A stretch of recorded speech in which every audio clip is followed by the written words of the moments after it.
Welcome back to our corporate action series. I'm Viraj Taral and this is 6th episode, and today we are diving into an exciting topic, bonus issue through the world of corporate action and investment banking operations.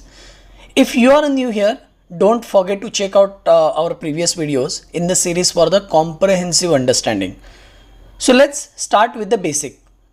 A bonus issue is also known as scrip issue or capitalization issue, and that occurs when the company issues additional shares to its existing shareholders without any extra cost. So based on the number of shares they already own, they will get the extra shares.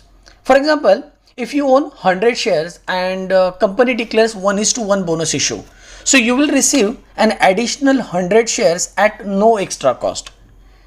But why do companies decide to issue bonus shares? There are few strategic reasons behind it. First reason is they are rewarding shareholders. So companies want to reward their loyal shareholders without paying extra costs. Second is increasing liquidity. So by increasing the number of shares, the stock becomes more affordable, and that is enhancing the trading volume and the liquidity in the market. And third reason is retaining earnings. So instead of distributing cash as a dividend, companies may prefer to reinvest that profit for the growth. So these are the strategic reasons behind the issuing bonus share. Now let's discuss the advantages and disadvantages of bonus issues. First, advantages. So increase shareholders' confidence. So bonus issue reflects company's profitability and surplus reserve, so which boost the shareholders' confidence. It signals that company is doing well and can reward shareholders. Second advantage is enhanced liquidity. So by increasing the number of shares available in the market, the bonus issue enhances liquidity, and that makes it easier for the shareholders to buy and sell the shares. Third advantage is tax advantage for shareholders. So unlike cash dividend, which is taxable, bonus shares are not immediately taxed. So this provides shareholders with a tax efficient way to increase their equity in the company. Next is no cash outflow for the company. Means companies can reward shareholders without depleting their cash reserves. So bonus issues are distributed from the accumulated reserve, which leaves cash flow unaffected. And then next one is attracts retail investor. So with the reduced share price post bonus issue, shares may become more affordable, so that attracts more retail investor. Now let's talk about disadvantage. So the first disadvantage is no immediate financial gain. So shareholders do not receive any immediate cash benefit as they would get in the form of cash dividend. So the benefit is only in the form of an increased number of shares. Second disadvantage is increased administrative cost. So issuing bonus shares can increase administrative task and cost for the company, including updating shareholders records and communicating with the shareholders, etc. Next disadvantage is future earnings per share, means EPS dilution.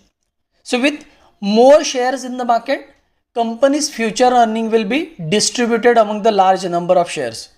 So potentially lowering the earning per share, which could be viewed negatively by the market.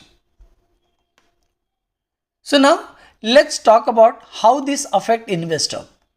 Although the number of shares increases, the price per share will typically decrease proportionately.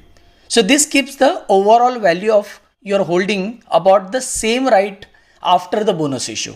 For example, if you own share worth of 1000 before 1:1 bonus issue, so you will have twice as many shares after the bonus, but each will be worth about half of what it was previously. So your total investment value stays the same, but now you have more shares. So in the long run, bonus issues can increase your wealth if the stock price appreciate after the issue. So before you get too excited, here are some key considerations for bonus issues. Number one, no immediate financial benefit. We have already discussed that in the disadvantage. So remember, a bonus issue doesn't increase the company's profit or gives you immediate gain. It simply adjusts the number of shares. Second is not tax free. So in some countries, capital gain tax may apply when you sell bonus shares. And point number three is company's fundamental matters. So always consider the company's financial health and the long-term potential. So bonus share don't mean much if the company isn't performing very well. To put the things into perspective, let's take an example from Indian market. So Reliance Industries announced a bonus issue in 2017 with a ratio of 1:1. So after the bonus issue, Reliance share price dropped initially but later kept rising. So giving that shareholders higher returns over the time. Right? So to conclude, bonus issues are a great way for companies to reward shareholders and improve market liquidity. But it's important to understand that the underlying fundamentals before making any investment decision. So thanks for watching this episode of our corporate action series. If you found this video helpful, give it a thumbs up, share it, and don't forget to subscribe to our channel for more in-depth insight to the corporate action. Stay tuned for the next video. We will discuss buybacks. Okay, thank you.